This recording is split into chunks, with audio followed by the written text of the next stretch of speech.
Sonny, Joey, 500. Got some goats in the building. Get ready for a shakedown. Prepare for a shakedown. We from Philly where they clap like huddles when they break down. Get ready for a shakedown. We underdogs, my guy. Kinda used to all the hate now. Prepare for it, man. Y'all get it. My QB got swag. My wideout is award winning. His fly was fly. Joey and 500. Like and subscribe. Yeah. Here's a quote you can sing back. Shake squad up and don't be a dingbat. It's a shakedown. Don't you frown. It's Here a comes the shakedown. Let's go. Yo, by the way, Kick Dick back here. Welcome to the Philly Shakedown podcast with Philly 500. One Joey Shakes. What is happening, my man? How are you? I'm good, man. Another game day coming up tomorrow. Another test for the Eagles, and we have a lot to talk about today, no doubt. A lot to talk about. A lot of interesting things going on. Yeah. J-Dog, what's going on? Daz, what's up? Stinky Fish, Jay, Ian890, Michael, Philly Millie, Jolo, what's going on? Logan, Fat Ass. I wonder who Fat Ass could be. I don't know. Obviously. He likes well, no, it's my face. So it has to be me. Oh. But this guy loves Kenny Pickett. I wonder who that could be. Bull Bay, Donnie, Tim, Bleeding Kelly Green. What is going on, everybody? Sydney family. What is happening? Is this me or you? I think it's me. Thank you for joining the Shake Squad RB tier, man. Thank you so much, man. It means a whole lot. Thank you so much for supporting. Thank you. Thank you. We appreciate everybody being here. And geez, I'm really excited about tomorrow's game, dude, because I feel like, I don't know, maybe it's that it's getting November's coming and it feels like the Eagles are starting to play, we're getting to real football now. But I think tomorrow is a giant test because I think the Bengals are actually better than the record and the way that they started. And so I think this is a tough matchup, man. I do. Yeah, I think another part of it too is like the Eagles and the Bengals, the two teams they have faced prior to us facing each other tomorrow, has been the Browns and the Giants. The Bengals have faced literally the same two opponents we faced, but in reverse. Yeah. They looked fantastic. It was a slow beginning for them, and then they just, their defenses looked a little bit better. They've caught up a little bit, but I think this will be a big test for the Eagles. You're coming off a 2-game stretch of wins. They look like they're having fun. They're excited. You're hoping things are going to change dramatically. So we're going to see what happens, man. It's going to be interesting. It's going to be very, very interesting. This is going to be also, I think, the best test for that secondary, and we'll talk about the matchup and stuff like that. But I think we got to talk a little bit about the trade deadline coming because we're just under 2 weeks now away from the trade deadline, and I think that's November 5th. And I really think. I think if the Eagles make a move, it's going to be this week. I think this is going to be the week. So one of the trades, and you told me about, I didn't even know about this. So this is really going to be like the first time that I had a chance to look at this too. But here's a mock trade that was presented for Maxx Crosby. What are your thoughts on this? It's Maxx Crosby, and the Raiders would get a 2025 first, a 2025 fourth, a 2025 fifth, and a 2026 second round pick. Where do you kind of fall in this thing? It's a lot. That's you're going to have to give up for a guy at his stature. This is a vocal leader. This is a tone setter. This is a closer. This is a guy that's going to rally the troops together. There's just another leader on the team that's going to put up numbers for you and be effective and help the Eagles tremendously when it comes to whether it's a 4-man pass rush, and maybe you can keep Zach Bond at linebacker and not have to put him blitz him that much or however they want to do it. It's a lot they're going to have to give up for 28-year-old edge rusher, and like I said, like if Howie Roseman is comfortable giving away a first round pick, which never in season does he give up capital like that, draft capital especially, it's going to be interesting if they're going to go down this road, the Myles Garrett road, or are they going to go down the Zadarius route, Von Miller, something like that, Zadarius Smith. They'll be a lot cheaper, a little bit older, a lot cheaper options out there. So what do you think? I don't do it. Yeah, I know. I can't do that. I'm not giving them 4 picks, a first, a second, a fourth, and a fifth. But I got to give 3 picks away next year, and then a second round pick, 2020. So I think it's too much. You know, like if you said, man, a first, and first, I don't know, but let's say a first. Okay, I could think about it. If you talk about Myles Garrett, because of his age, I don't know if I want to give a first away. But that's 4 picks. Mm-hmm. That just seems like a lot of money, a lot of not money, but a lot of draft capital. I probably would not do that for Maxx Crosby, and I think Crosby is a good player. But I actually don't think if the trade happened for Crosby, I don't believe it would cost that much. I don't believe there's no way Howie would do it. It's whatever we see these mock trades or we see what teams want, it's always never going to be what they want because, every week definitely changes, especially after this game on Sunday. The Eagles could maybe be aggressive or they might just be very passive. Or you could just say, you know what? Let's just get Jalen Hunt into the rotation and let's just roll with what we got right now. If Fangio knows how to use his linebackers, if you know how to use Zach Bond, if every time you blitz Nakobe Dean, he's going to look like that every week, that's what you do. Well, I'll tell you what, if they go out and have like 8 sacks again this week, you got to wonder what Howie's going to think. He might be saying, the hell with that. I mean, I think Maxx Crosby is a great player. Mm-hmm. A great player. I couldn't see Howie pulling a trade where he would give up that much. And that's a lot of picks for a guy that would be coming over in season like that. So, but who knows? I mean, crazier things have happened with the Eagles. You know what I mean? It's true. Real RMP says Crosby would be great on this defense, but I'm okay with developing the players on this team. And maybe, maybe that's what it takes. That these guys got to go through the growing pains of playing week to week, not producing, not getting sacks, and learning. I mean, is it possible Nolan Smith could start playing better? Or, the way they're using, Huff now, will he get going? So, I mean, there's a lot to talk about, Fitness Roofer says, what about Khalil Mack? Well, I think if the Chargers think they're out of it, I think he would be potentially somebody they can move.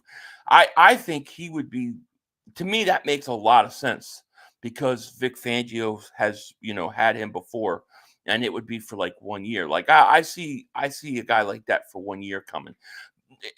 But believe me, I mean, the one thing I'll say is this: whether the Eagles go out and can get a great guy, like a top-notch guy or not, I don't know. But I know how he's going to try. I have no doubt that he's going to try. So at least with the Eagles, that they're going to try. It might not work out, but at least they'll try. Yeah, if you want to get someone cheap, go get someone cheap. Like I said, like the Khalil Mack route, I just don't go down because I just get too much vibes from when we trade for that edge rusher from Chicago for a 4th rounder, and he did absolutely nothing. He's got 3. What does he have? Like 3 sacks for the year this year. Their best bet was to trade him after last season, and he had more value at that point. But it's got to be cheap though. But the thing is, like, if the Eagles say they get 8+ sacks this, on Sunday, just say they do, does this make Howie more motivated to get another guy like Maxx Crosby or Myles Garrett, or does it make Howie say, let's stay put with what we have, add Jalen Hunt to that mix, and just keep rolling with and produce guys?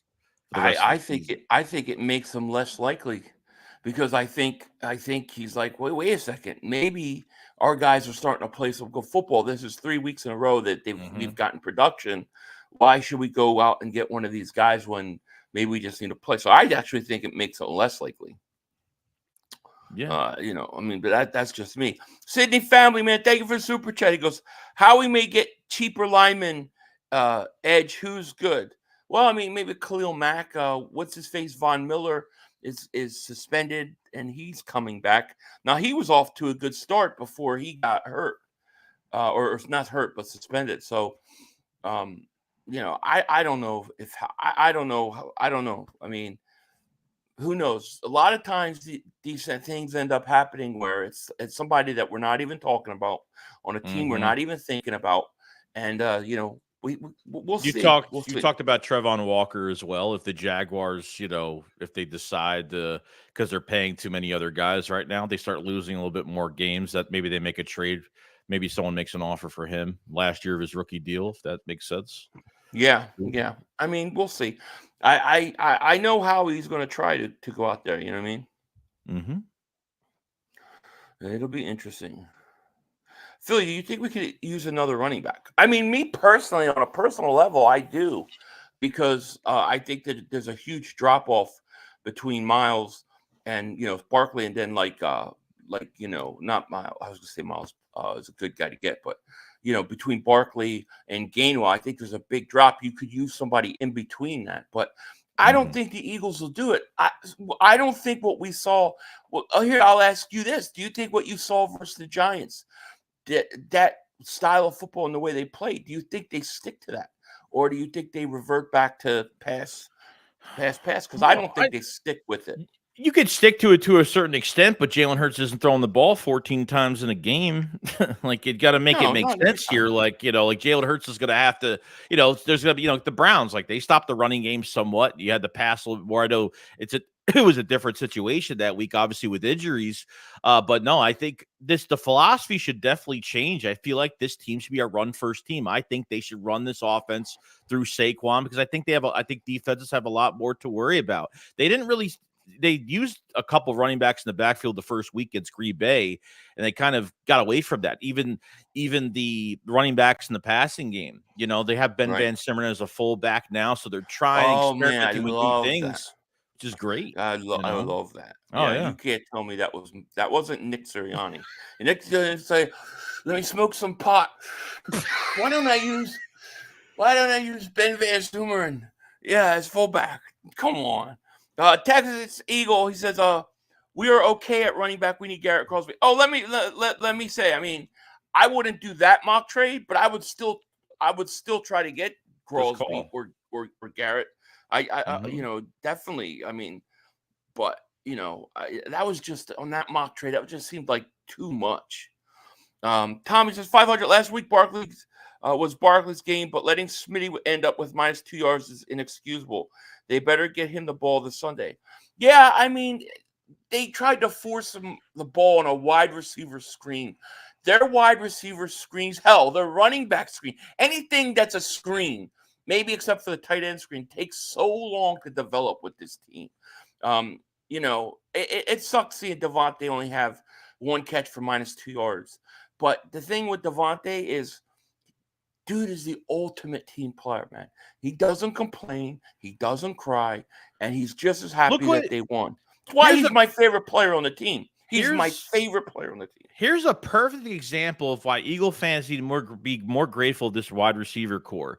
Literally, the Vikings have lost the last 2 games, okay? Really bad call on Thursday night. I think we can all agree that face mask was a bunch of BS.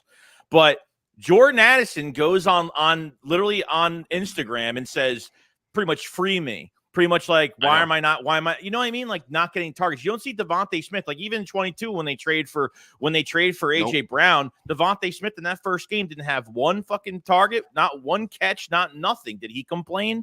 No.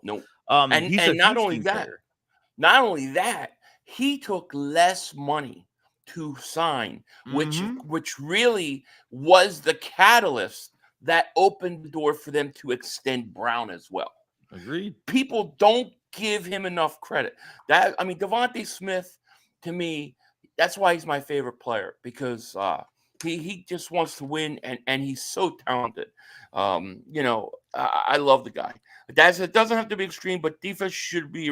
No, I agree that. Look, I think that when we watched the Giants game last week, I think that what you saw by the Eagles should be their offensive identity, because we've talked about who are they, what are they. That was it. That was it. Now, yeah, Hurts not going to throw 14 times every game, but he doesn't have to throw 40 times every game. Do you know what I'm saying? And as we talk about this game and the keys to this game on Sunday, we're going to talk about why. McNabb Fab 5, thank you for the super chat, my man. He goes, no way how he makes a big move. Young talent. Yeah, I think Howie will try to do something, but he also is going to let this team develop. That's why, talent develop. That's why I could see I think Garrett or Crosby, if he could do it, yeah, he might do it. But I don't think he's going to give up a first-round pick for either. Get us a Darius Smith that's up there in age that can still produce. I mean, we'll get you a double-digit sack season, but he can get pressure at least. At least they'll have to offense will have to acquire for him. They'll have to worry about him a little bit. I think there's a lot of options out there, but I think the Eagles need to get out of. Not that they make a panic move when things are going bad, because really the trade deadline should be more as a luxury than it should be a need. That's just how I think about it. And go out for a guy if you really have to. But like I said, we're starting to grow defensively. We got through 2 games, no turnovers from Jalen Hurts. The defense seems like Fangio knows how to use his players, and he started, it seems like Bryce Huff is starting to grow a little bit. Nolan Smith, I thought, played a really good game. Like I said, they're not going to get 8 sacks a game. That'd be fantastic, but they're not going to do that, but be disruptive. And I think that was a really good start for this defense. The chemistry, the rush as a team is getting a lot better on the defensive line. They have to give it. These things are we knew before the season started. We saw the offenses should be taking off, which it didn't. Which it did in the first game, but you know what I mean. It hasn't been up to par. It hasn't. Yeah. But the defense, we knew it was going to go through its growing pains because of the amount of players that Fangio has taken out of position this off season, and a lot of new faces, like I said. So I would honestly say that at the defense, I probably have the defense a little ahead of where I thought they would be going into the season. I thought it would be more struggles. They have shown some flashes. Offense, I've been more disappointed with. Bull Bay, man, thank you for the super chat. He goes, would you rather trade a first for a beast or gamble with Howie doing the drafting? Do you trust Howie's eye for that position? That's a great point.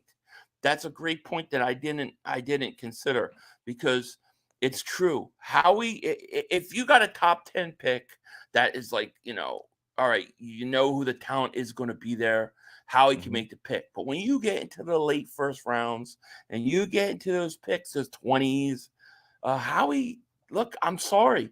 His track record is not great in drafting players. It just isn't. So, yeah, I can definitely see that position where, why not get the player who may be older but is established, then go out and get a guy that you're going to whiff on again. And I would be open to it.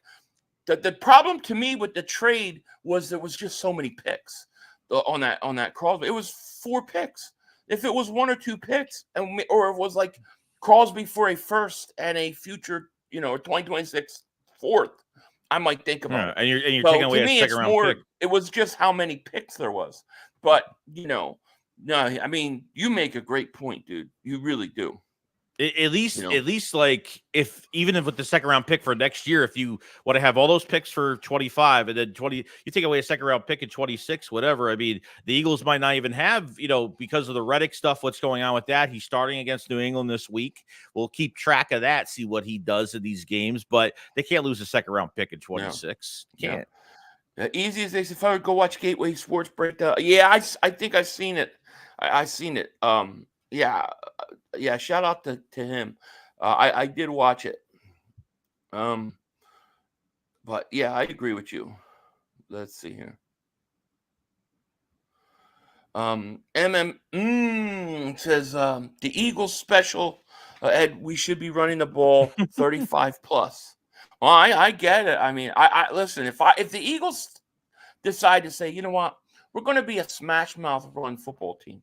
Okay, this is what we're going to do, and we're going to come out and run it down your throat, and then we're going to use play action, and that's how we're going to run.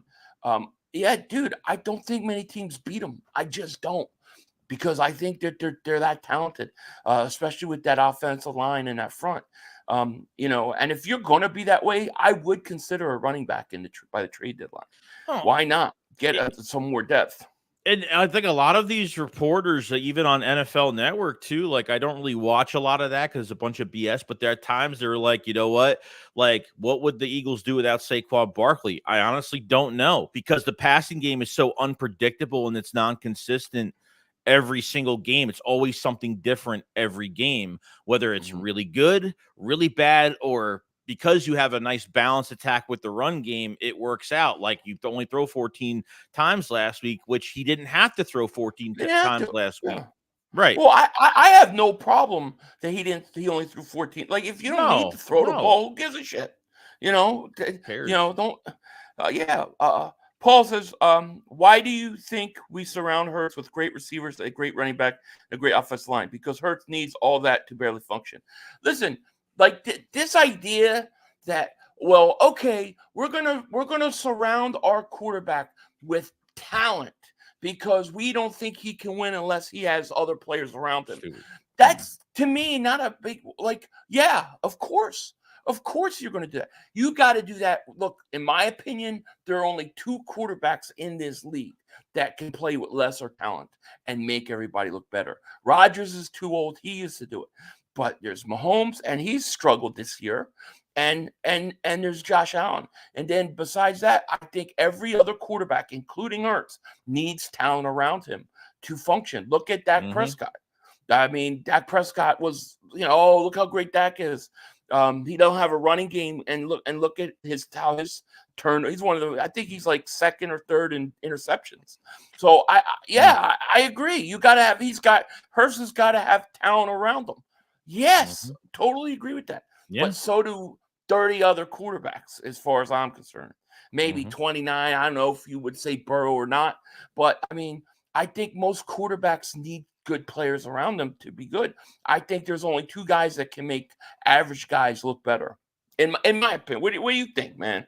No, I agree. Like, what's the point of? I don't get why you have a quarter. Why wouldn't you want to surround your quarterback with as many weapons as possible? It's just a part of the game. Like every quarterback has their weaknesses. Yeah, and I think when there's certain specific plays they run with Hurts and they don't use a safety blanket play, they don't use middle of the field, they don't check down to running backs. It definitely hurts him because I feel like the more he plays hero ball, the more disastrous he's going to be. Not saying it in a bad way.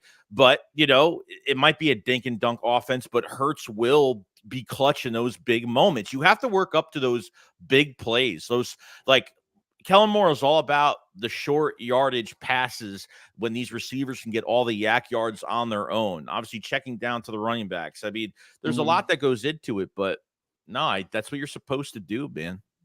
Yeah. There's no problem with that. Listen, I view Hurts. Like, I'm not as down on Hurts as a lot of other people, but I don't think I never thought Hurts was a guy that didn't need talent around him to be successful. I think most quarterbacks do. If you look at the Eagles back in the day, I mean, what did we say? Like even McNabb, when McNabb played back in the day, and we were losing all these championship games, McNabb needs a receiver. He needs a receiver. And then they get him a receiver, and they go to the Super Bowl. So, I don't think that's I don't think that's really a surprise, and I don't think it's a big deal, to be honest with you. Yeah, and I think another thing is like Greg Cosell said, Hurts can't make the easy reads. Like he can't throw the easy reads. It's just like, do I think Hurts is playing at the highest level he can play right now? Definitely not. But do I think it's impossible for him to make the easy reads or he can't do it? No, definitely not. I think he can. But that's just one thing that they need to get into his head. Like these, depending on these dropbacks, what he does to hit these guys middle of the field when they're open. Yeah. Well, please don't time out or delete people's messages. Paul L is speaking. I mean, from what I can see from the deleted message, he's not saying anything bad. He's saying he's trash. He's basically negative on Hurts, but he's not saying anything that should be getting deleted. Yeah, don't do that. Don't do that. Please don't do that. I want him to be. I want people to come in here and be able to speak their mind, man. You know, this isn't. I can't say. I'll get censored. Anyways, Umbrella Man, David Super Checkers. What's up, fellas? How we doing? We doing good. How are you? McNabb Fab 5, David Super Checkers. What percentage has heard Cassell's native take? I'm saying 85% he heard it. I believe these guys hear things. I'm sure he heard it. You know, I think he heard it. Let me catch up here. And Paul L, I'm sorry that you they deleted your comments, man. This isn't MSNBC. That's right. Exactly. F yourself knows what I'm talking about. Michael says, we've seen Hurts ball out before. He's clutch and most of the time rises to the occasion, especially against top quarterbacks like Allen and Mahomes last year. He's the anti-Dak. Yeah. Listen, I don't think he's seeing the field great.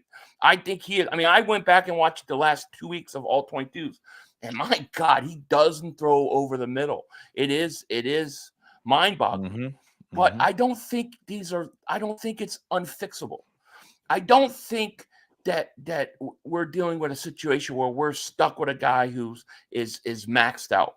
Now, maybe I'm wrong. I don't know. But I don't think so. He did go over the middle in that New Orleans game, Goddard, that wound up turning into a win. What about 2 weeks ago with Devonta? Well, I don't know if that was Devonta Smith came across the middle, but twice. I mean, so I think it's something he can fix. But for whatever reason, he's struggling, to see the field properly. That's fair. I do think, that goes back to the question of why. And then, that starts all the arguments because people don't want to hear what I have to say. It's frustrating because when we watch other football games, every time we watch other football games, we're seeing quarterbacks naturally do this all the time. But with this team, it's always the four verts, or it's out routes, comebacks on the outside, two receivers next to each other. There's no separation, spreading out the defense. It's been the issue. And it's something that we really need to figure out fast. Yeah. Hey, 500. Did you see the list of trade candidates the Eagles are to be interested in at the trade deadline? It was Devin Lloyd, linebacker of the Jaguars, and linebacker E.J. Speed of the Colts. No, I haven't seen that. No, I'll have to check it out. That's cool. At least it's linebackers. I'm so sick of seeing Eagles interested in wide receiver. Oh, man. Eagles interested in safety. I'm thinking to myself, look, Cooper Kupp would be great. Oh, but yeah. Would they know how to get him involved? If you're not throwing to your slot receiver anyways, what's the point? There's no point. And then the other one is trading for a safety. Like, why why? I don't think, listen, I think Reed Blankenship has been better than I thought he was going to be. And I think you got Cooper DeJean, who looks like he could play safety if he needs to. Sidney Brown just came back, looked way better on the field running than I thought. I think they're okay at those positions, So a linebacker being a possibility, I'll take it, dude. I'll take it. Because I think a linebacker, you can help yourself with that. I mean, what are your thoughts on Dean? Like, do you think Dean is where he needs to be? Or do you think he's like limited? Is he a blitz specialist? Like, what do you think about Dean going forward? I think he's one-dimensional. I don't know if he can cover it. I mean, he's still having issues with open field tackling, but every time Fangio blitzed him, he's making plays, he's being disruptive. Is that enough for him to be a starting linebacker in the league? Just for specifics on blitz packages, is that enough for this scheme? I mean, he potentially just doesn't fit the scheme at all. Zach Bond is like a guy that you got to keep here, a big resign candidate that's got to stay here. The Devin White situation, we're never going to get this whole situation of what happened. He signed with the Houston Texans. Okay, we don't know what was going. I honestly think going into that first game that Devin White knew that he was that he kind of thought before they came out with the report that he wasn't going to be in. He thought that he was going to start that game, and then they gave him the news that he did, and he seemed really surprised over it. I think the first time he heard the news and got interviewed because of it. So but I mean, did he go off on the Eagles? Was he like, I didn't see him acting negative on the sideline during the games and stuff. Like so it's like, I don't know. The whole thing is weird. I can't believe that something didn't happen. I'm sorry. You don't practice every day as a starter, all training, and then all of a sudden you just lost a starting job. We would have seen things like, oh, look, today to start practice, it was Nakobe Dean starting over White. You know what I'm saying? Joseph, did you get the clip of Pizzle losing? No, I did not get it. Did you send it to me, my Twitter or email? I haven't been online all day, so only briefly. I'll check and look for it, and I'll have it geared up for tomorrow's games. You know. So we'll see. You know what happened? Dean will probably. I mean, he's gonna. Devin White's gonna make his debut and have like 13 tackles. Oh, he's fresh. He hasn't played a snap, so he's more healthy than a lot of players on a lot of rosters right now because he hasn't played it. He's a starter. But the thing with Dean on that decision to start him over Devin White with Zach Bond is because I think they were like, okay, Nakobe Dean's finally healthy. He really needs to hit the field. Like they didn't want to miss the opportunity. He's finally healthy. Now we're gonna bench him. I think that was maybe a big part of it. Probably. Right. Yeah. J-Dog says T. Higgins has a real chance not to play on Sunday, 500. And Joey, I mean, got to deal with Jamar. So, I mean, yeah, well, both of them are tough. I think that would be a big loss for the Bengals. Oh, yeah. I mean, that can kind of get us, going into this game and looking at this game. To me, I really think, Joey, it's simple. I think the key to this game is you've got to come out in the first quarter. And you got to play better at football. You have to be in it. Like you can't come out and be going 3 and out, 3 and out, 3 and out. Especially with the way the Bengals they've been rolling lately offensively. So I think you need a much better start to this game. And I think obviously get Barkley involved a lot earlier in this game. And keep this game. Keep the first quarter close. I really believe that's going to be the key to win this game. I believe if the Eagles are up 7-0 in the end of the first, or 3-0 at the end of the first, or even 0-0, I think they win this game.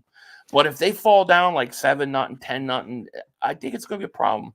Yeah, I mean, offensively for the Eagles, I mean, I think they're perfectly. I think they're great defensively for the Eagles against if they don't have T. Higgins.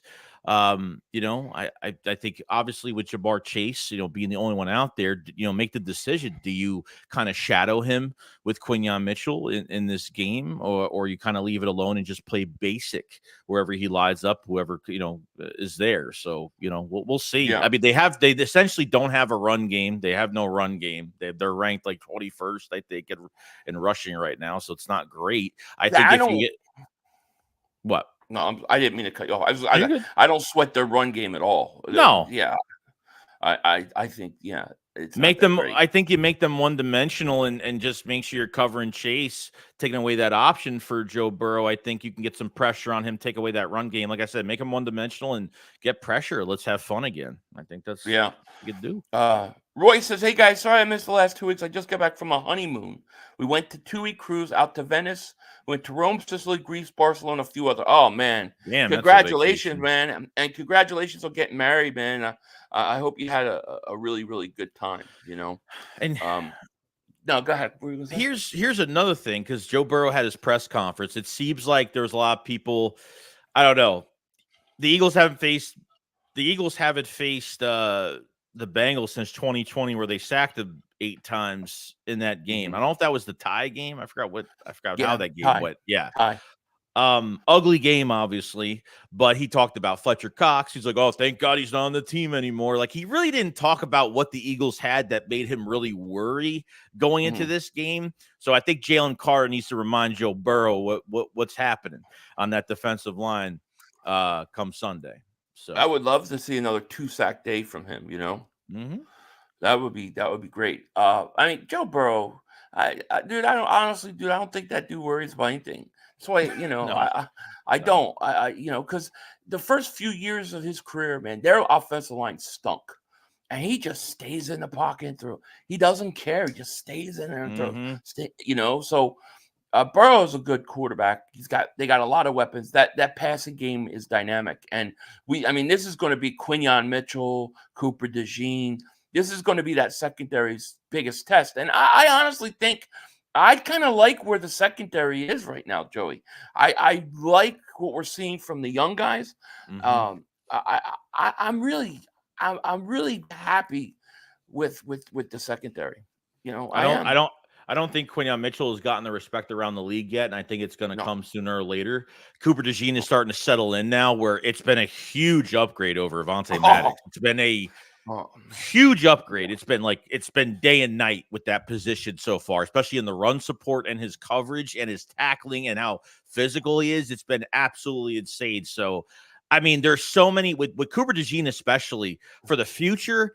You may want to draft another a guy in the nickel or try to find. You might want to have him as that move around piece for the defense because I think he's wasted at one I spot for this told you, year. man. I I know, told you. That's what I I know. said. My Swiss Army knife. You know, Hmm. the Flying Frenchman. You know, every week he could. Yeah, he's that kind of guy. And I think Quinyon is a he's a. I think he's going to end up being a lockdown corner. I would put what I mean, dude. He shut down Neighbors. Man. Neighbors Yeah, did nothing against him. Nothing. no. Michael says 500. I think the news about T. Higgins is a cover.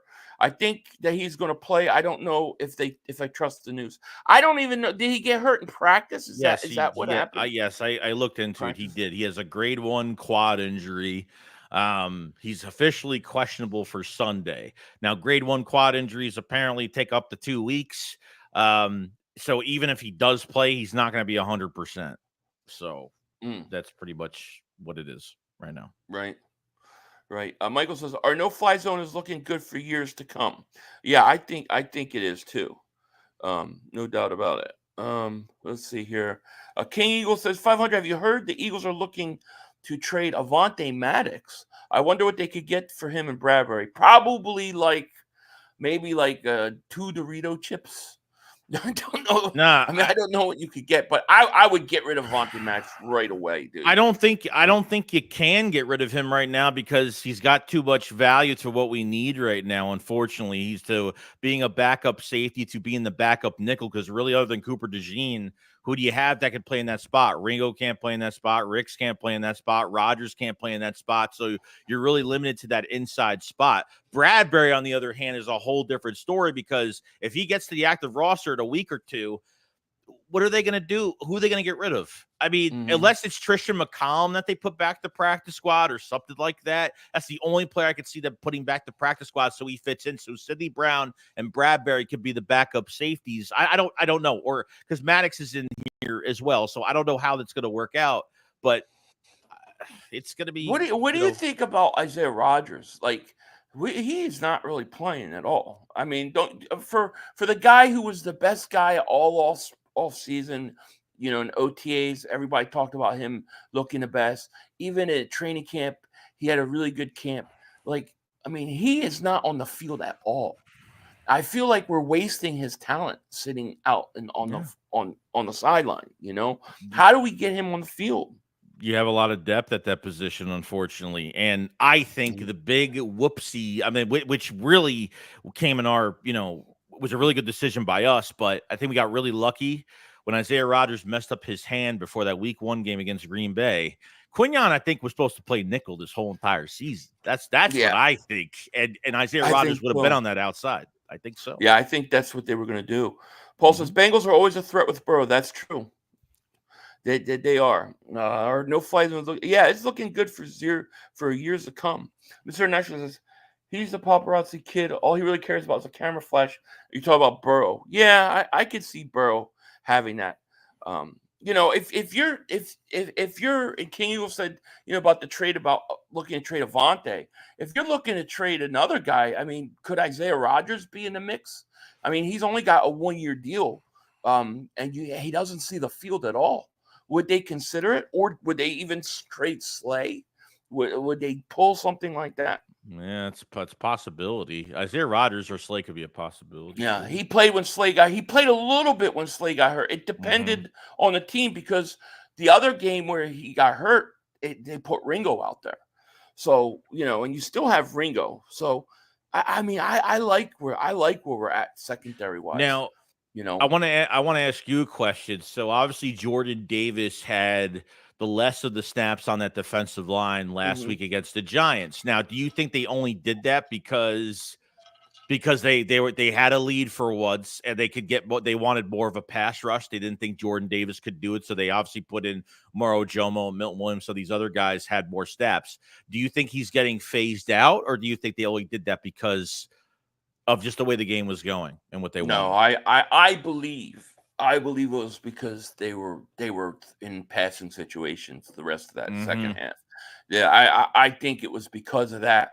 And that sucks on one level because you want Jordan Davis to have a better pass rush and to be better. I think that when you take a guy 13th overall, I mean, he's got to be more than just a run stopper, in my opinion.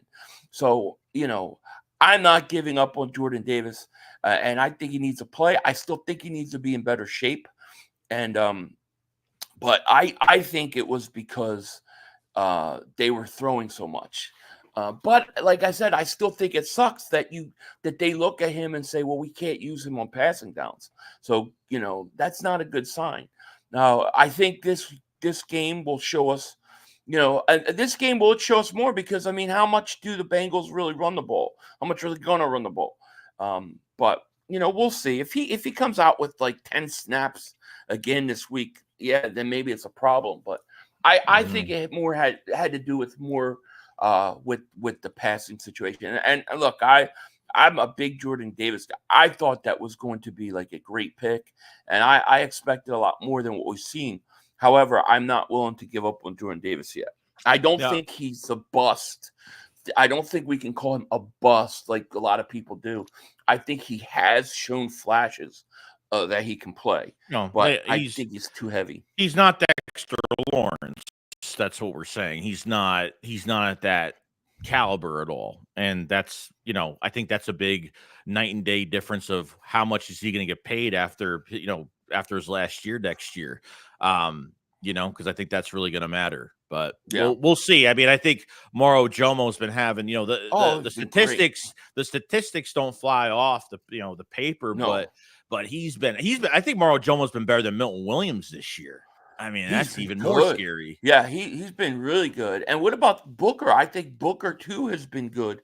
So I mean, they're getting, I think we're starting to see where they're not getting maybe production from like Huff that they wanted, but they're getting a lot production from some of the depth pieces there.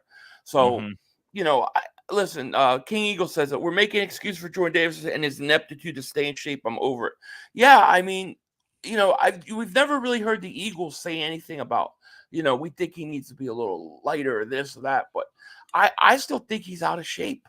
And I think it's a problem with Davis. So, I think he has the talent. I do. You know what I mean? Yeah. Now, let's see. I'm astonished. Suddenly, Eagle fans are so confident after we beat the Browns and the Giants. The Bengals game won't be like this. Maybe not, but what are you going to feel if they win? If they win, what are you going to say? Oh, it's just the Bengals. They're not as good as what are you going to say if they win? I mean, I don't think Eagle fans have been overreacting to these wins at all. I honestly don't. I couldn't attack this team. Yeah, there was some nitpicking, sure, but I couldn't attack them from what they did last week. I mean, we were waiting for a game like that where we could be comfortably in the lead and we could do whatever we want and watch this team have fun and have a good running game. We pretty much got what we wanted through that whole game, besides a couple wide open guys that were missed and some little things like that. I thought they played fine. You couldn't ask for a day. If you're going to tell me going to that Giants game that Bryce Huff was going to have a sack and, Nolan Smith was going to have the game that he had and Nakobe Dean, I mean? Like it doesn't happen, but I think they're growing as the weeks go on. And like I said, it's just something they're just getting better every week. There's too many new pieces to a new defensive coordinator, how he's using these players in certain situations that have made no sense in some of these games this year. Can they be more consistent? That's the question. So, yeah. It's true. Tommy says, how long will it take until no one with Lori's name is ownership? 50 years, maybe 60? Give it a couple. Or it's going to be at least until they get an offer from Philly 500 they can't refuse. Or actually, better yet, when Howie releases the photos, it's all over. Oh yeah. Howie, we like to announce today that Howie Roseman has taken full ownership of the Philadelphia Eagles. We don't know why, but Mr. Lurie and family have flown first class to China, and they'll never be seen again. Marquise Rice Davis Super Chat. He goes, first play, 70 yards, touchdown to AJ. Big F you to the critics. Wouldn't that be nice? That's what they'll do. It wouldn't shock me. Oh, yeah, they're going to go. Yeah, well, they're going to come out, and they're going to send it. Everybody's going to go long, and, yeah, they're going to run the ball first down for 3.5, 4 yards. They're going to come back, bomb. Third down, bomb, 3 and out, punt. They go down, they score a field goal, get the ball back, 3 and out. They go down, score a touchdown. See, that's what I worry about in this game is you can't start slow against teams. You know, the Tampa game, they go down 21-0 in the first quarter. They didn't even get a first down. It was 21-0. And people say, well, we didn't have A.J. Brown or Devonta Smith. I know you didn't. So why are you throwing the ball? Like why aren't you over 30 times accordingly? You know, run with Saquon 10 times to throw the ball over 30 times makes and no drawn up plays for Jahan Dotson or like some of these other guys. Like it makes no sense. Right. Yeah. Jerome says our secondary is causing quarterbacks to hold the ball and is leading to more sacks. Guantanamo Bay is locking down half of the field. I like that. Guantanamo Bay. Yes. That's pretty good for Quinyon. Listen, I'm pretty happy with the secondary. I think especially when you put DeJean in, you know, he's been playing way better than Avante. I think they've looked really good, the secondary. You know, the question is like, this is a big time test tomorrow, though. I mean, Burrow's probably the best quarterback you've played. He is the best quarterback you've played all year. Best weapons that you're going to get, especially in the passing game. This is a test. If Quinyon holds his own tomorrow and DeJean, man, I couldn't be happier, man. Yeah, so we actually have news from today that I think it was either yesterday or today that oh my god, brain fart name, coming to the active roster, wide receiver. Ainias Smith is getting activated. So that means he'll sit on. I don't see him playing. No, there were some rumors today that he might be taking over punt returns. I don't know if that's true, but you know, I know that Vic Fangio said this past week he doesn't want Cooper DeJean on punt returns, which I don't blame him. I don't blame him. You don't want a starter to be there. That tells you everything you need to know about how they feel about Cooper DeJean, though. Yeah. You know, because they don't run Vontae Maddox on that field. So that could happen. I like the way Cooper. I think Cooper DeJean could turn into a pretty good punt returner if he kept doing it, right? But I don't want him doing it, you know. So I'm okay with that. If they want to go that route, let's do it. What are you sacrificing putting Cooper DeJean at punt return then over Covey? You're sacrificing a little bit more speed, but this is the reason why guys like and Britton Covey's great. You know, I liked how they tried to put him into this offense. I think they could use him in the open field really well. I think he could be that third down gadget type receiver that they want to use him. But the problem is he's just too small. Like one hit out of bounds and he gets hurt. I mean, that's all it's going to take, a big hit on Covey, and he's out, you know, so you'll get him back. So I go, you know, he's effective though, you know. He's effective as a receiver when he gets a chance, but I think that's the problem is that where he's too small, he's gonna get hurt. But I would get him right back at punt returns and let him go. I mean, that's what he is, and he does a fairly good job. So if they decide to take Cooper DeJean off of the punts, I'm okay with it. You know, I am. I'll be holding my breath that Ainias Smith don't fumble, but you know. Maybe we'll find. Maybe he'll go out there and have a good return or something. I don't know. Maybe. Daniel says outstanding defensive end would get us over the hump. I agree with you. I agree. I think we both do. It would really be good. Now, for this game, obviously that passing game is going to be what we have to go up against. Burrow. The thing is, Burrows has been great against the blitz too, especially lately. He's been tearing up the blitz. So you really got to get pressure with your front. You're really going to have I to. know. Well, you're going to have to take chances. You still, even though he does, you have to take chances with it. Yeah, I know their left tackle Orlando Brown. I don't know if it was Orlando Brown. I forgot the left tackle. I know the left tackle was limited this past week, and then he got the full, I think, by the end of the week. So he could be not 100% healthy this week. I know their safety Gino. I forgot his name.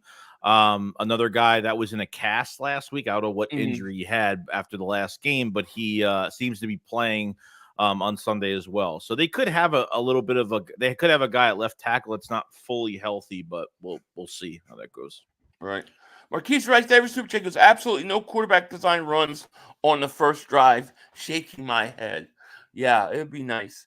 Listen, if they go down there, if they get the ball offensively and they go down there and they score, I think the Browns are. I think Bengals are in big trouble, dude, because the Eagles have not played good all season in the first quarter. They don't need another running back. They just need to use Ben like Taysom. He will hold on to the ball just to have it get there. Do not blitz that dude. He will tear you up. But I still think you got to take your chances every once in a while. I still got to test him, but he does. I mean, he's been. I think they said the last 2 games he's got like 5 touchdown passes against the blitz. So Splenda says 500 off topic. Have you seen Ashton Gentile, running back at Boise State? Dude has a chance to break barriers. No, I haven't seen him. I'll have to check him out. Yeah, I don't believe in the. Go ahead. No, go ahead. What were you gonna say? No, I was saying I don't believe in the records after I forgot what running back it was because I don't want to talk about him ever. I keep forgetting the running back from San Diego State that the Eagles got that they jumped in front of the Cowboys for.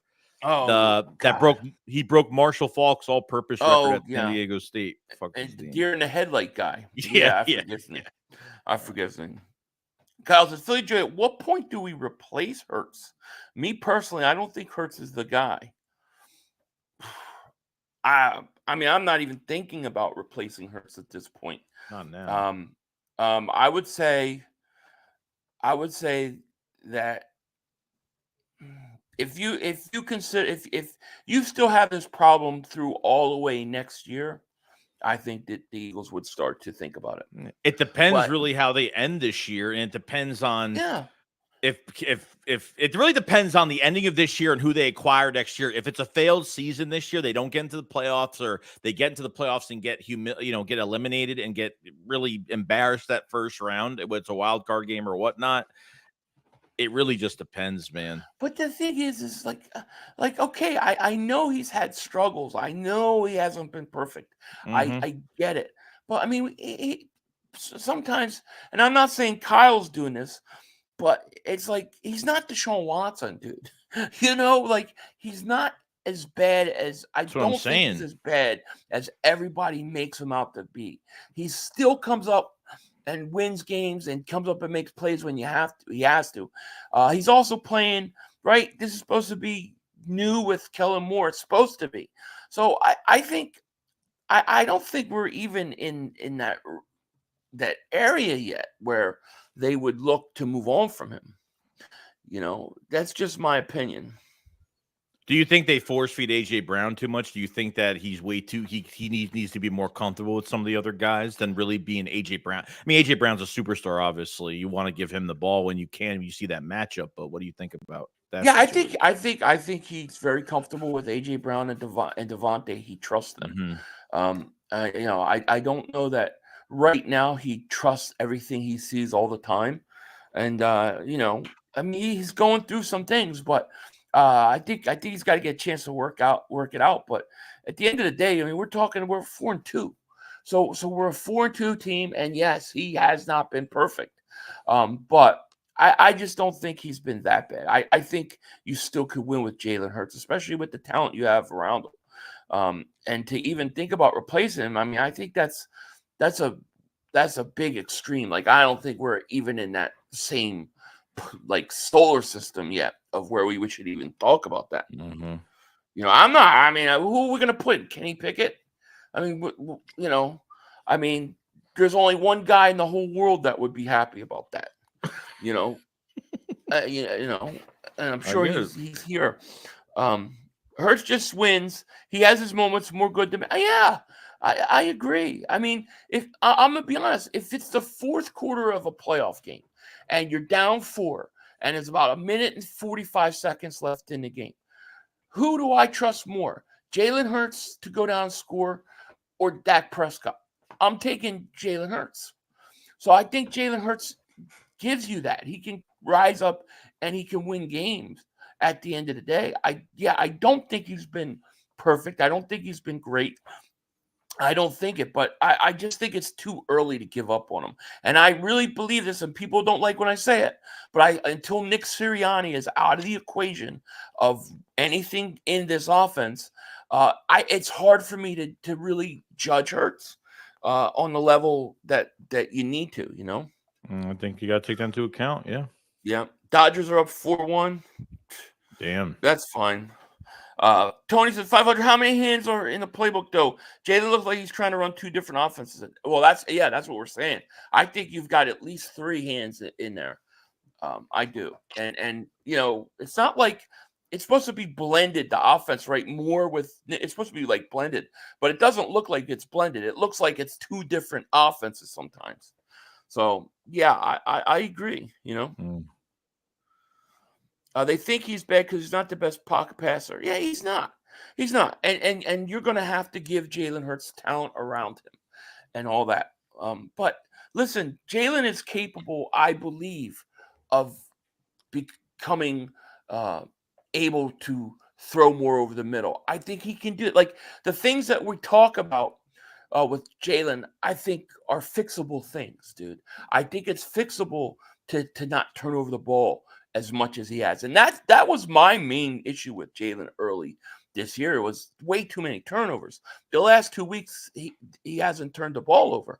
So I think throwing over the middle and becoming comfortable with that and learning to trust your receivers and trust in the offense and, step up in the pocket. Like, I think all these things are fixable things.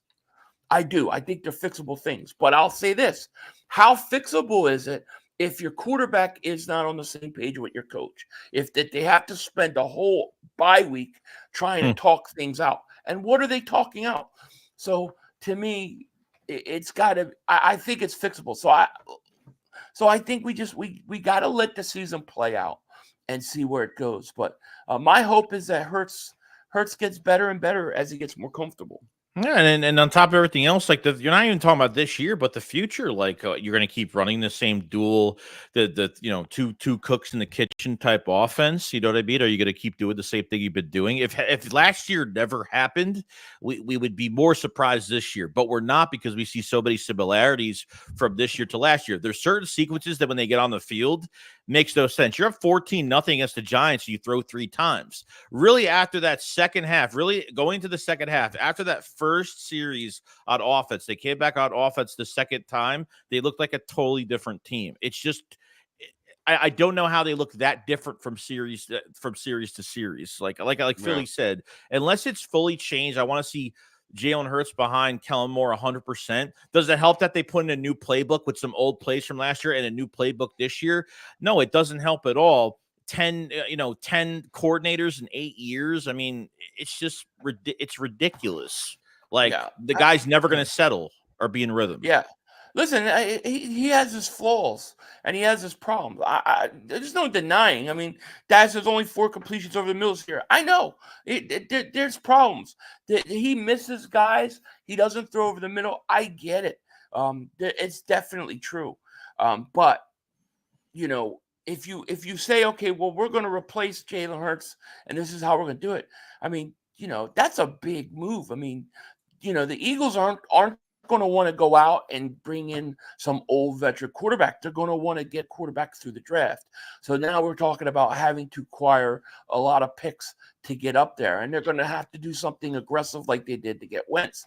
I think, the Eagles have talked about this a lot, that they feel like they have to have a quarterback. You have to have a franchise quarterback. They believe in that fully. So, So it's a big turnaround.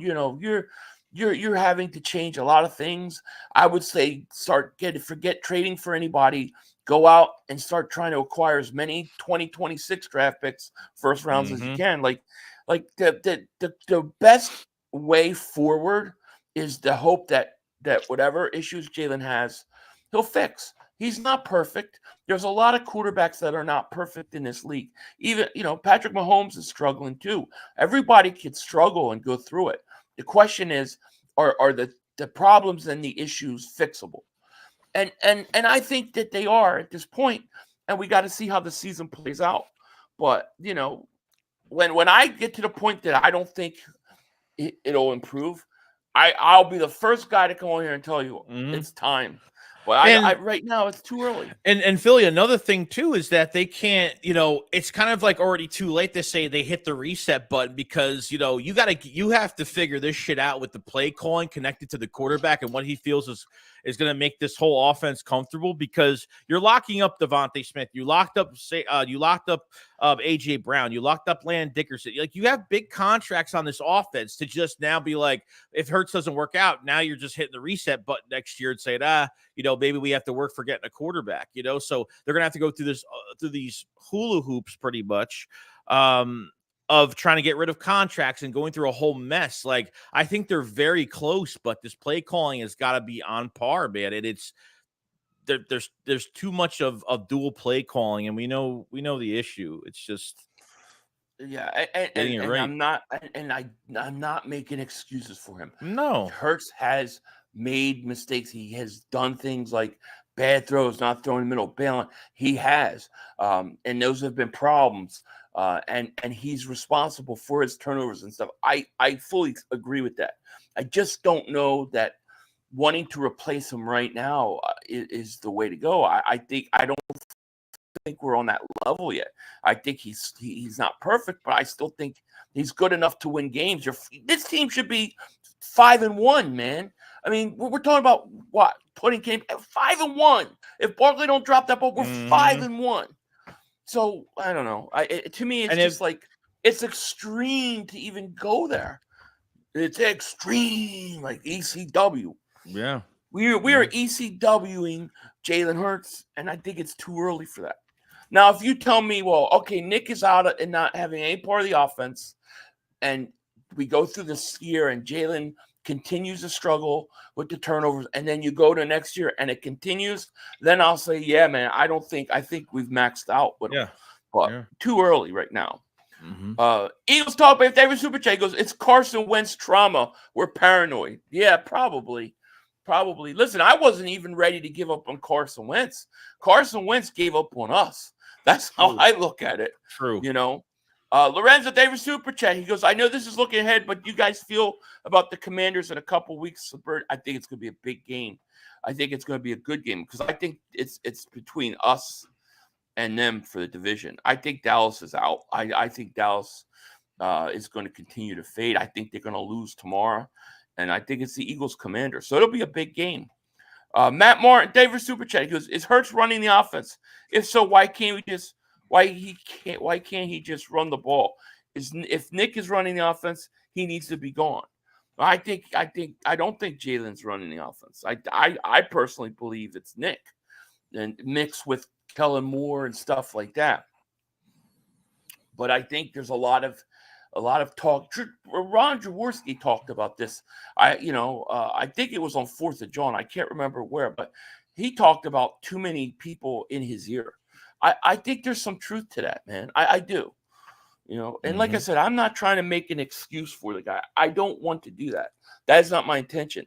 My intention is to say that, yes, these are problems. We agree. Those are problems. But we got to try to fix it before we try to just replace them. That's my only point. Yeah. Non-Killionaire says, at the end of the day, Hurts is he can get the Eagles a Super Bowl. He did. He got the Eagles a Super Bowl. The answer is, we know we can. We were one driver. Hurts is not the problem. That's where I kind of feel we're winning despite Sirianni talent is taking over this game. So the Atlanta loss is Nick's fault. Agreed. You missed I the agree Super, with I you. think, by the way. Oh crap, my fault. Let me see. Matt Martin, did you do the Matt Martin one? 921. Let me see. Matt Martin Mm-hmm. for a super chat. Oh no, I didn't. Okay. I don't. Did I? I don't. Let me see. You skipped it. Did I skip it? Oh my bad. It got right. It got by me. I don't even see it. Really? Oh, there it is. Okay. Sorry about that, Matt Martin. I apologize. Matt Martin, thank you for that super chat, man. He goes, is Hurts running offense? Oh, yeah, I did read this. Yeah. Okay. And so why can't we just run the ball? If Nick is running offense, we need to go. Yeah, I did read that. Yeah. And thank you for the super chat. It'll be interesting, It'll be interesting to see how the season continues to go. Lorenzo, member for 6 months. Thanks so much. He says, we got to finally score in the first quarter. I agree. To me, like the biggest issue I have with this team is that they come out and they don't look ready to play, Joey. They don't look ready to play. The game plan in their first 15 scripted plays, it seems like the team that they're playing against is way ahead of them. And then this team struggles, but the talent, when they make the adjustment, takes over. And then they start playing well. If you can play good, you know what I mean? We'll be fine. Yeah, it's true. It is true. Biggest problem. Yeah. Now going into this game, you said you had the rankings for the Bengals, right? What are they? What side you want to know? Both offense and defense? Give me the defensive side. I did a video at 5:00 in the morning, and I don't know what the hell I was looking at, but it was definitely wrong. So I want to hear it so we can fix that. Okay, so their defensive rankings, yards per game, ranked 22nd in the league for 353.1. Rushing yards per game, 136.1 at 21st. Passing yards per game ranked 21st at 217. And points per game defensively, 23.7. Wow. Well, so that tells you that the Eagles offensively should be able to do whatever they want. Yeah. Against this offense, right? Against this defense. Hendrickson is a good edge guy, obviously. 7 sacks. He's 7 sacks. They have only 12 on the year. They only have 12 sacks all year. He has 7 of them. So, yeah, I think if they come out, and especially if they're giving up 136 yards a game, Barkley could go for 245 yards, dude. It's no joke. Yeah. Morgan Holmes, member for 22 months, says Jalen Hurts got you Super Bowl. Don't forget. I'm not forgetting, man. I'm not. Dad says going through his progressions wrong, holding on to the ball too long. Yeah, I agree. Yeah, I don't disagree with you at all. Question is when people say, like, what I want to know is those that feel one way or the other about Hurts. When you say whatever it is that you have a problem with, just at the end of that sentence, just say, can be fixed or can't be fixed. Because I'm curious how many people think this is like that he's done. See, I'm not there yet. I haven't gotten to the point where I'm like, no, this is as good as it's going to get. So I think that's the important question. Can it be fixed? Can it be fixed? And that's what we got to know. Jerome says that the O-line is shaky. Jalen is running for his life a lot. Yeah, I mean, a lot of injuries and so. What are your thoughts on Fred Johnson out there at tackle? I think you're just going to have to deal with what you're going to have to deal with. Obviously, the Bengals and any defense that Jordan Mailata is not playing offensively, they're going to see that. They're going to try to get pressure to that side whenever they could get it. He had some issues last week. He's going to give some pressures. I think it's going to happen. I don't think he's perfect. But I think he's tightened up well in the games going forward. And, you're not going to have Mekhi Becton to move the left tackle this week. I don't know if he's even officially out yet, but he's still out with this concussion still. So that's, you'll have Tyler Steenett there at right guard. Thought he played pretty good, especially in run blocking. I thought he was fantastic. So I think you're just going to have to deal with it. So, and that's a good pass rush team. The Giants are the best pass rush team. And, you're not going up against that kind of talent. The problem this week is that you could struggle for a quarter and a half against the Giants and they weren't going to score any points. and you have a much better offense. So defense has got a bigger challenge, you know. True. Kimura, thank you for the super chat. Appreciate that. Dad says he doesn't think that they're done. That he's talking about Hurts. I agree. And then run the ball playoffs. You talk about playoffs, right? Exactly. I'm tired. Philly D says, I'm tired of people acting like Hurts has no great qualities, and he does. Yeah, I think it could be a little bit of the Wentz syndrome over there. You know, we're a little paranoid about. I can see it. It's a long season, and you know things aren't always going to be smooth, and you're not always going to go, 13-1 or start win your first 10, 11 games. You know, the question is how are you playing it in December? How are you playing that's going to matter. What if Hurts gets to the point where all of a sudden he starts to make throws over the middle and he stops turning the ball over? That's not a hard stretch for me to believe. No. They're going to win a lot of games, you know. You see the example of teams getting team is getting too hot too early, like Minnesota, and they lost 2 straight already. This could be a slow burn for the Eagles. It might just take them. It's just a very slow process this year. They might turn hot at the right time going into the later months, the couple months, So that'd be a great thing. So I think the NFC is wide open. Listen, I think there's no question right now. Detroit is right now as we sit here. Detroit is the best team. There's no doubt about it. But I believe that the Eagles, if they're running the ball, and this is why I really would like them to their identity to become, a more physical team that looks to come out and establish the run instead of using the run to, using the run after the pass sets it up the first half. Because how many times has Nick Sirianni over the last few years, and he's even said it this year, they want to pass in the first half and they want to run the ball in the second half.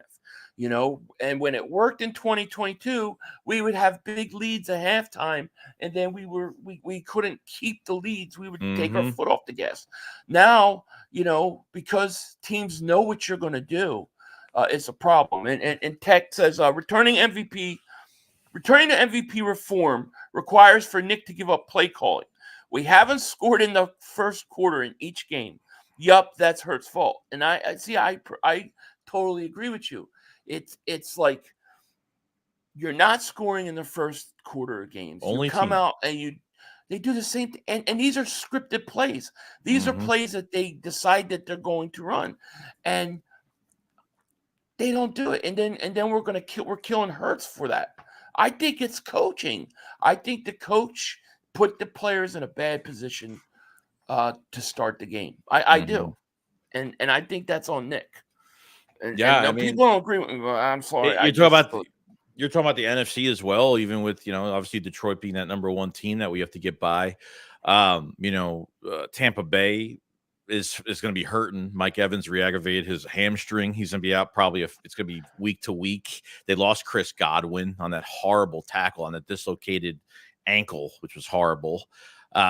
Teams are hurt right now. The Vikings, can they push back? Can they get back to where they were after 2, getting hot too early and then with 2 losses under their belt? So it's going to be interesting, man. I believe we're a better team than Tampa. I know they beat us, and we had a lot of guys out, but I think the real issue in that game, besides all the injuries, was that you can't move the ball or do anything in the first quarter, and they scored 3 touchdowns on you. So all of a sudden you're down 21-0 before you even begin to adjust. Before I think they even had 1 first down. That's a problem. Yeah, that's a problem. But if they come out and they run the ball and they establish the run early, man, I think you could do so much with that. And I think that Saquon Barkley is the key to a better first quarter. And if I'm the Eagles, I come out tomorrow and I'm going to establish that run game early. I'm going to have a nice 7-minute drive, 8-minute drive to start this game. And I'm going to go down, play smash mouth football, and I'm going to go score points in the first quarter. Why not? You haven't done anything in the first quarter all year. It's a disadvantage. It's like every week we have to start out, losing it, every week. and it's just a disadvantage that we don't need. That is, to me, it's self-inflicted wounds, Yeah. So I mean, that's what I say. And Kamor, thank you again for that super chat, my man. Let's see. Hurts is a huge liability. Question: fix it or not fix it? That's what I want to ask. I'm with you there, pal. Can't stand Sirianni. Yeah, I mean, there's a lot of us. Although I'm not going to complain. I didn't complain about Nick all week, Joey. All week I didn't. And I really liked what I saw with Nick when he went to Barkley. And it was like, you could get this record. You're 13 yards away from your career. I'd really like you to get it, but we're going to let you make the choice. I thought that was a class act. And I love that whole interaction. What did you think about that? Yeah, it was, against your own team, against your former team, and could really just put a cherry on top of having the yards that you had. You have your career high, and that was a very unselfish thing. I mean, that was great. A lot of players would have stayed in that game. Probably could have had over 200 yards in that damn game.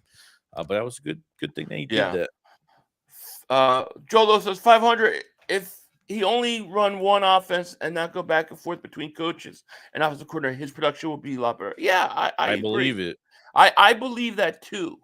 And that's what we gotta see, Flying High says package Jordan Davis and Hurts. Okay, in a package. And didn't forget Slay. Can we get a 3-for-1? What would you get?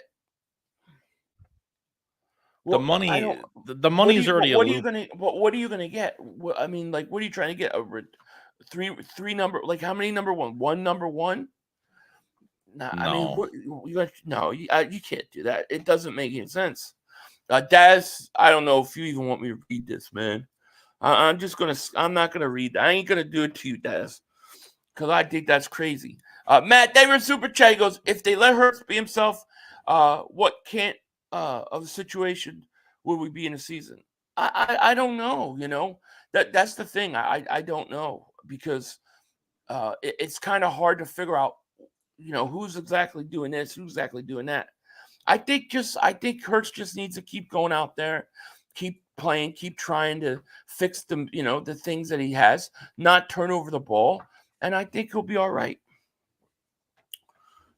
And if not, then yeah. If not, then we'll see. What are Hurts' great qualities, please? Wow. Well, I'll say this. I think that Jalen Hurts has shown that he's a warrior. He plays hurt. He'll play through it. And I also think that the thing with Jalen Hurts is that Jalen Hurts can win pressured games, and he can win in big pressure situations. I think that's a pretty big quality for a quarterback. I mean, just off the bat, I think that's a big quality. He gravitates players towards him. It's like his aura affects other players in positive ways. Even like, I think it was the Packers game. They had, I think it was the Packers game with Mekhi Becton was like, man, it's like your energy. I forgot what he said, quote unquote, but it was just your energy is intoxicating or something like that. It's just players want to play for this quarterback. That's Robert says we are winning in spite of Hurts. I would say we win in spite of the coach, but in spite of Hurts, I mean, listen, somebody has to throw AJ Brown that ball last week. Somebody had to hit Dallas Goedert cross in the middle in that New Orleans game. So I mean, I don't know. I love you, Robert. I just can't agree with you at this point with that, man. I can't. Pretty much. V says Hurts overthinks things. Just throw the damn ball. Yeah, I mean, nobody's arguing that he needs to be. He has some issues that he's got to work on. But I like I said, at this point, I have no reason to think it can't be fixed. And to me, when I get to the point that it can't be fixed, or I think it can't be fixed, that's the part. That's when I'm like, all right, it's time to make a move. Dante, thank you for Super Chat. Goes, this will be a big test for our secondary. Joe will get the ball out quick. Q and Slade can't play far off. Yeah, I was just about to bring that up with you, Joey. They can't be playing 10, 15 yards off the field. I mean, off the ball, because, yes, I know Jamar Chase could beat you on one play, but I still think you have to play these guys aggressive, man.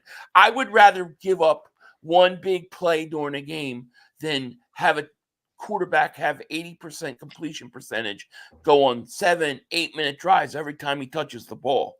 I just would. Yeah, I mean, I know Fangio has said that it's up to I guess, on the players of how far they're really playing off at times. And he said that he never, the Tampa Bay game was a perfect example of that. Of like, well, if they were and they were doing it almost, 3 touchdowns later after 21 points, why did you make those adjustments? I don't think that's going to be the case. I think he has. We haven't seen that in a while, so I don't think that's something to really worry about. And if it does happen, that's going to be horrible. But I don't think it will happen. Yeah. Robert says 500. What evidence proof do you have that Sirianni scripted plays, please? That's a great question. I'm so glad you asked that, because the proof is that Sirianni has admitted it in press conferences 100%. Many times. He has said he scripts the plays. He's admitted it. He has said, he hasn't said how many of the plays that they're scripting, but he is in on scripting the plays. So that's your proof right there. Yeah. Out of his own mouth.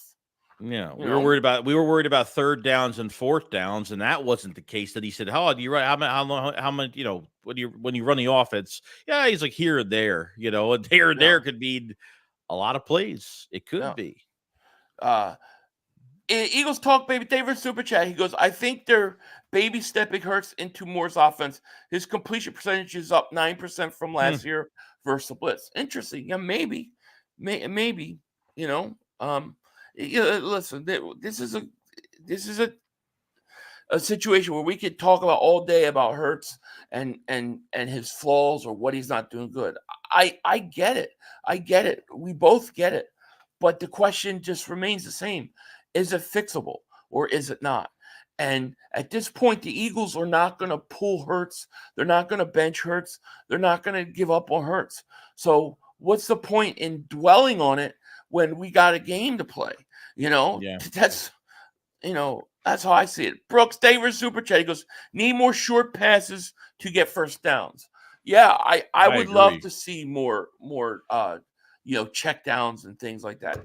And it drives me nuts when they don't do it. That's what Kellen Moore's offense is based off of, short passes, like the short passing game to receivers, like either that or check downs. If the defense is playing off, throw the check down, make the defense worry about something else, because you keep gunning the ball downfield. The defense doesn't really have to worry about anything where you're showing consistency in just gunning the ball like they sometimes they have been. So I agree with it.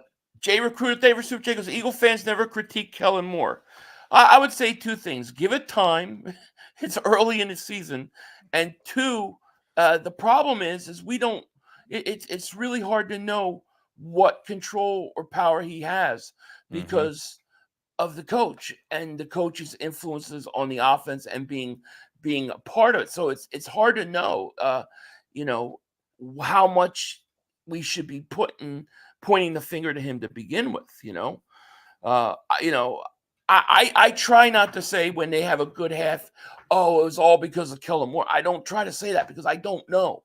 I just know that Nick is highly involved in the offense, and that's just a fact. Chad says, what's up, 500 Shakes? Just tuning in. Thank you guys. Also, contact Greg Cosell has been breaking down film for years. When he says Jalen can't get basic concepts, it's scary.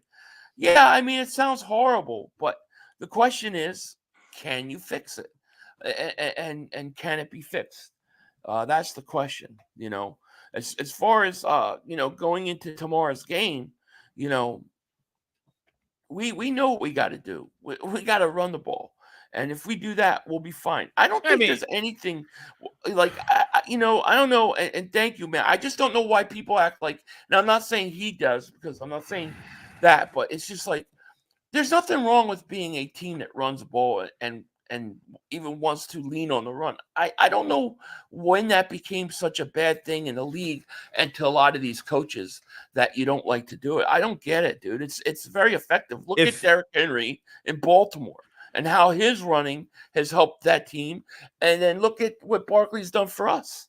Oh, I was saying if the Eagles can win it, the Eagles can win a game offensively, and if Hurts doesn't throw the ball middle of the field the whole game, he's going to be discredited for it. That's what I'm saying. Like they could offensively, they can win games, but if they don't throw middle, if they win a game without throwing in the middle of the field or missing wide open guys middle of the field, or Hurts is just pretty much, I don't know, he's just allergic to it, I guess. Like, what do you take from that? Do you take the win as a win for what it is, or do you think, oh man, they're gonna run to the wrong defense that's gonna read Hurts on what he does? He's not throwing middle of the field too much. They win too many games without him doing that. The most important thing a basic quarterback should be able to do in a game. Does that worry you down the road if he doesn't still do that? Of course, and it should. Of course, it worries me. It worries me now. The turnovers at the beginning of the year, all that worries me. But I'm just not at the point where I can say, all right, well, this is unfixable. We're stuck in this situation. So what do we do now? I'm just not there yet. Korma, thank you for the super chat. Appreciate it. He goes, enough of this native Hurts vibes, guys. This could be worse. Just realized I paid monthly for things I never watch, but never paid for this show that saved my marriage. Forgive me, guys. No, man. Do not ask for forgiveness. But the show saved your marriage, man. I like to hear that. I'd like to hear that. What happened there? That's crazy. I'm glad it did, man. But Denzel, thank you for the super chat. They saw Denzel, and that was it. Thank you for the generous super chat. But man, that's amazing. Thank you, man. Thank you so much for the generous donation, man. We appreciate that. Nick also said he called the defense on that 3rd and 1, and Vic flat out came and said, no one, he didn't. So we all know Nick is full of shit. So I'm saying he calls the scripted plays could be bullshit. So we have a serial liar as a head coach. We do. I think he lies. Can't believe anything. I mean, I don't know. I thought my take on the calling the defense was that Vic Fangio was totally, I thought, covering for him. That's how I took it. Yeah, a little bit. But who knows? I mean, maybe Nick is just that guy, man. I don't know. But thank you, man. We'll see. So let's get back to this game a little bit, man, because obviously we should be able to move the ball offensively, right? And then so, like, what do you think? To you, what is the key? What is the key matchup for this game that you think is most important going into it? I mean, I think defensively, I think you just have to hone in on Jamar Chase. Whether I don't know if you're going to singly just man to man with him. Is zone going to work too much on a guy that could find open space pretty easily because Jamar Chase is a stud. You want to stop that running game. You want to at least try to get pressure on Joe Burrow, and I think you should take shots. Like you said, I think you should sacrifice a little bit and blitz him, make him worried a little bit, and just interfere with his vision a little bit. I think the run game has to be marriage to the passing game. I think they have to run with Hurts. Run with Barkley. I don't think that defense is going to be able to hold against the pass. I think we got way too much talent offensively, and short passing game. Get these guys involved. Yeah, we don't have Goddard, right? Goddard's not going to be playing, right? So I know that's another position where we've got to do something in the offseason. I do like Calcaterra's ability to catch and stuff, but I think you need another tight end. Yes, 100%. Yeah, pressure Burrow. I think pressure Burrow, especially with that front, is key. I mean, because like I said, I'm not worried about their running game. I'm really worried about that passing game. And if you could come out and you get pressure on Burrow, just force him to throw when he's not comfortable, I think the Eagles will be okay, man. I actually I hate to say this, but I'm excited about tomorrow. Like, I have good feelings about this game. For some reason, I'm feeling really good about it. Yeah, no, I look, I think everyone should be excited. I mean, you're 4-2 right now. Go another week at the 5-2. great. Another Yeah, week. yeah. It's gonna be interesting. Hopefully, we could get a damn takeaway. Yeah, how many takeaways have we had this year? Like We've I've had never like seen a 7. team, dude. I've never seen a team drop so many interceptions. Mm-hmm. Like, I'm serious. It's to the point where I think it's a legitimate problem. Like, I don't know what they need to do. Like, put bonuses in these players' contracts. So, like, dude, every week we drop 2-3 easy interceptions. Every week. Mm-hmm. Even the interception Blankenship had last week, C.J. Gardner-Johnson dropped it. It deflected off him and bounced up, and Reed was able to come underneath it. Quinion had a great play that should have been an interception. Every week, Quinion Mitchell is about to get an interception.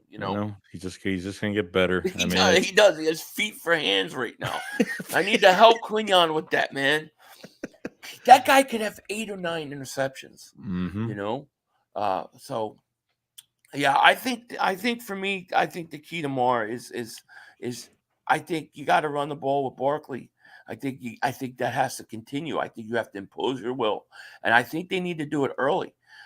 I would love to see a situation where the Eagles, come out and they run the ball. And when I say run the ball, I'm not saying like 50-50. You could still throw the ball, 60% of the time.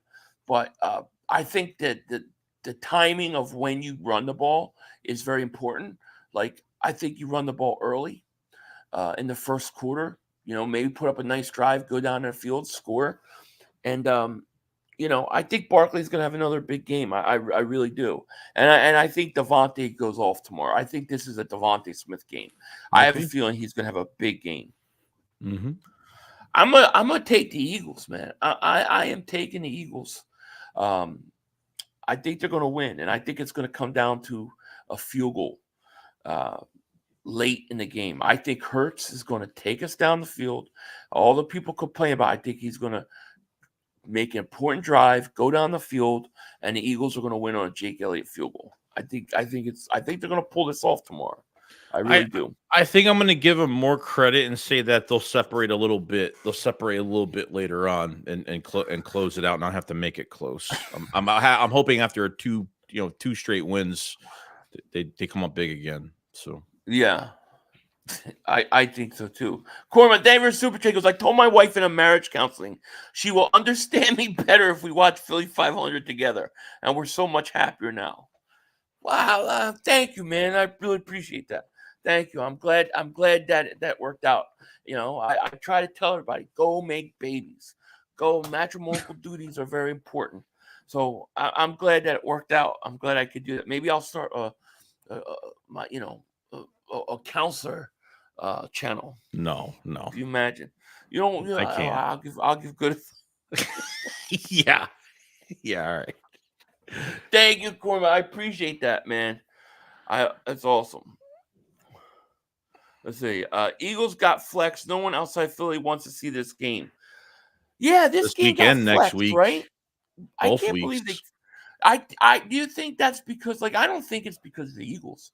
I think it was that you had Cincinnati was 0-3, and then next week they're playing the Jaguars, have only won one game. So I just think it's because of who the Eagles are playing, not the Eagles. And Kelly Green is coming up next week. The Jags got replaced, so we play from Sunday night with the Jags to now 4:00 now. I think they replaced it with the Colts and Vikings. I think Colts and Vikings. sure. Really? Yeah, I think it is so. Colts and Vikings. Now you watch the Vikings. To me, they have started. They always start good, but they always fade. I think they will. I'm telling you, I think the team Detroit looks like. They look really good. And let's just I don't want to overdo I hate overdo talking about the Hurts thing all the time. I don't like it, but I will say this: Goff is a guy that people said was the worst quarterback in the league. Mm-hmm. He's horrible. I can't tell you, especially Mark Holmes. Like, he must have did 80,000 videos on who would ever take Goff over Dak Prescott in the same draft. And you look at Goff now, Goff's a good quarterback. And Goff has talent around him, and he needs talent around him. So, I think I think that there's a lot of football to be played. I think Detroit's really good, but I think the Eagles, when they hit their stride, and we haven't hit our stride yet, I think they're going to compete with them. I do. I do. That has a decent grade. Are you still there, Joe, or did you freeze? No, I'm here. Sorry. Oh, okay. Sorry. Damn, you just didn't move or even. I didn't even see you breathing. I was texting my girl. You're just like. All right. It looked like. Oh man, dude, Tulsa Kings. Dude, I felt so fucking bad. Please tell me if I fucked up because I texted you. I figured you already watched it. Did I like? No, I texted you. I texted you earlier. Whew. I texted you first. I was like, "Oh my god, this episode!" And you were like, "Don't, I haven't watched it yet." Oh, okay. And I was like, "Oh, okay." Yeah, it was. I knew something. I knew something was gonna happen. I'm not gonna say what happens for people who haven't watched it yet. But, oh my god, dude! I think that was the best episode of the series. Yes. Wow, I can't wait till tomorrow. Dude, even my wife was like all into it, watching it. It was great. Yeah. So who you got Sunday winners? I think the Winers are going to win. I think the 49ers win. I know they may be dealing with injuries, but the problem is that for the Dallases, the 49ers still could run the ball. They're still capable of running the ball. And so they're going to run the ball all over Dallas's ass. I think Dallas is going to lose. Dalvin Cook is starting for the Cowboys. The run game is coming back for Dallas. It's coming back. Who is Cook? Dalvin Cook. He's elevated. He's going to start. Wow. That'll change everything. They said he looked amazing during practice this week. Oh, that's awesome. That's awesome. Can't wait. Remember when they said, I remember all the tweets about Zeke Elliott looking like he's 18 again with the spring in his step. I'm like, well, what spring? New springs in his wheelchair? Like this, or his cane? His walker? I mean, he's so slow. God. Rico says, Detroit runs the ball, open up pit. Yeah, they do. They do. Yeah, Tulsa King and the Penguin. Great shows. Sydney family, thank you for super chat. He goes, you guys didn't save my marriage, but helped me survive it. Well, we do what we can. We do what we can. You know what I mean? But I'm glad that you survived it. That's for sure. Yeah, man, it's crazy. Wait, I know you hate when I do this, but what's your score prediction? I'm gonna say. I'm gonna say 30 to. I'm gonna say they score 30 in this game. I'm gonna say 30 to 20. Wow! I think victory. That would be a huge win. I'm only gonna say that just because, even though I understand who they faced the last couple of weeks, but I think both sides of the ball they're growing on both sides of the ball, and I think they're gonna have fun. And I think they're gonna do. I think they'll separate a little bit this game. I think they'll do hopefully do a good job. So yeah. Van Helsing's doing all sorts of stuff to Bad Dog over there. I don't know what he's doing, but I'm sitting there. Yeah, I'm sitting there. It's like late at night, and I get this text. And it's Bad Dog. He's like, are you effing with me right now? I'm like, what the hell is he talking about? I'm like, no. And apparently Van Helsing was on his chat. I don't know what the hell he was talking about, but Bad Dog thought I was him. And I'm like, I don't know what you're talking about. But he says, Mark Holmes here. My Cowboys suck, so I purchased a brand new grill. I saw that. Yeah. I saw that. Yeah, Cook ain't going to do shit for them. Problem is their O-line is horrible at run blocking. They don't get any push from the O-line. Yeah, I think Dallas, you look at us and you can see our problems. A lot of our stuff is self-inflicted. Dallas, I think, fundamentally, they're just flawed. You can't run the ball and you can't stop the run. You're not going to win many games in the NFL, No, not like that, no. Yeah. So what are your plans for tomorrow? Game. We got the games at 1, right? Yeah. So just gonna stream the game. Yeah. I'm not sure. I will be streaming the Eagles game, the Cowboys game for sure. Waiting to see and figure out if I'll be doing the Washington game between it. But what I'm thinking is probably for Cowboys if play I don't Sunday stream night. Washington, yeah, they play Sunday night. What I'm thinking Ooh. is if I don't stream Washington game, we'll do the Eagles game and do the post game right after that. Okay. So it would be like during the day. You know what I'm saying? Yeah, let's do it. So yeah. So I got one. These Van Dam and the other kitten are getting rehomed the second time. So I have to meet the person tomorrow. I just got to figure out what time that is. So, but yeah, I mean, with that, I think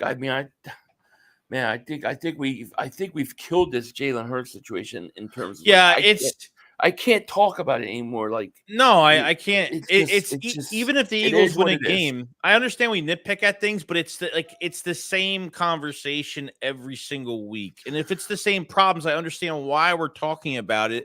But even off of a win that we had last week, where Hurts only threw for 14 times, like I couldn't kill this team last week for what they did. What we've been kind of waiting for since the NFC Championship game at 22, where they really have it dominated by multiple scores. They haven't done that in a while, so it was really hard to do that. Yeah. Davey says, rehome to get what happened.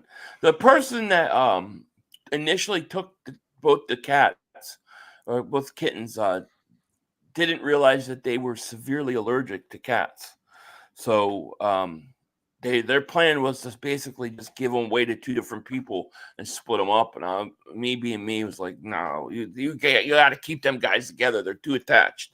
So I just took them back and figured I could rehome and find a better home. And that's basically what I'm doing. So now I want to ask you one thing before we end, because I know the Commanders with Jaden Daniels has the fractured ribs. Do you think that's going to affect him? Where maybe he has to play a little different, protect himself a little bit more so he doesn't get hit. So it's going to be like an ongoing thing that they have to really watch out for every single game. Yeah, they're going to put one of those little vests on him, I'm sure, right, to protect the ribs. And, in the old days when football used to hit, I mean, defense would be looking to hit him. But I think it affects him. I mean, I don't know how much, like I haven't heard what he says in terms of how much it affects him in the passing game. Like, does it hurt every time he throws the ball? Is it like that? So is he playing? Is he playing more? Is he going to play? I don't know. Did he say? Yeah. I'm not sure. But yeah, it could definitely affect him. It definitely can. Yeah, I'm not sure he's going to play either. I've seen it where guys say that they can't throw the. I want to say McNabb, but I can't remember. Who's the backup? Mariota, Marcus Mariota. Watch him look great. He looked great. He looked great last week. He looked great. They didn't miss a beat, but they were playing Carolina, so this is a tougher game. So yeah, we'll see. I would assume it would affect him on some level. Yeah. I remember Carson started out first preseason game. He hurt his ribs. Remember that? Didn't play the whole preseason and ended up having to start week 1. So it just depends on how bad. Burrow 5 sacks tomorrow. Oh, that would be great. Yeah, he did. He looked like Peyton Manning. I'm excited for the defensive line to really build off of what they did last week. Like I'm more excited for that. I'm actually really excited about this game. Like I really, I don't know. I maybe it's just me being, just a homer. But I really felt like we turned a corner offensively last week, and like we found our identity. I just hope that Nick follows that and is true to that whole thing. Lucas, thank you for super chat. Goes, how much do Eagles fans kill this team? You think we are 0-5 with T. Watson? Oh, it would be relentless. I think why that's the case is because of last year, because the Eagles did not play well. Even getting to 10-1, they just didn't play well. They won games, they won ugly games every week, but we don't want to get tricked like that again. So I understand why we're kind of protecting our hearts a little bit going into the season. I get it. Yeah. But. Yeah. ACP Baller, what's going on, man? What's happening? How are you? I'm good, man. How are you? I'm good. But yeah, I mean, I think that's it, man. We're gonna get out of here. We gotta got to get ready for tomorrow's game. I can't wait. I think it's going to be a game. I think it's going to be a great day. I do. But, I said that before and been wrong, so who knows? But I feel good about tomorrow. I do. I really feel good about the defense and the way the young guys are playing. So let's see how they do tomorrow. And if we get this win tomorrow, man, it's going to be huge because 5-2, they say, is like just about an 80% chance of being a playoff team if you're 5-2. Mm-hmm. So, I mean, that's huge. And then they got Jags, right? And then it's a Kelly Green game. So I'm really excited about that. It's going to be awesome. The Jags game is Kelly Green. Yeah, Jags game is Kelly Green. So that's going to be awesome. And then that Jags, and then the last Cowboys game is Kelly Green. So we'll see. All right, guys. Well, we're going to get out of here. Oh, wait. The Bengals, I think they're in their white helmets tomorrow, which I think really look good. So yeah, they're awesome. Yeah. Yeah, so it'll be cool. We're going to get out of here. Thank you guys so much for today. And, we'll see what happens tomorrow. We'll have a post game. With that said, we out. Peace. Peace out. Got plenty of time. Come on. Oh, shit! Dad! No! It's over! It's over! This game is over! Cut it off! It's over! Fuck. Congratulations, Green Bay. Congratulations, Green Bay. Congratulations, Green Bay. I said run the ball. Congratulations, Green Bay. Dak Prescott, you need to be fired today. That was on you, Dak. That was on you, Dak. That was on you, Dak. I said run the ball. That was on Dak Prescott. Trying to feed the lamb. Trying to feed the lamb. Trying to feed the lamb. You tried to feed the lamb. You got to give it to C. Lamb. God. It's over. It's over, Dak. Put Trey Lance in the game. Trey Lance can't do worse than you. I'm an idiot because I buy into this shit. I buy into this shit. Because here's the thing. I am a grown-ass man. And I talk the talk. It is killing me. I feel it coming. I feel like it's going to take Jerry Jones taking. Cut it off. It's over.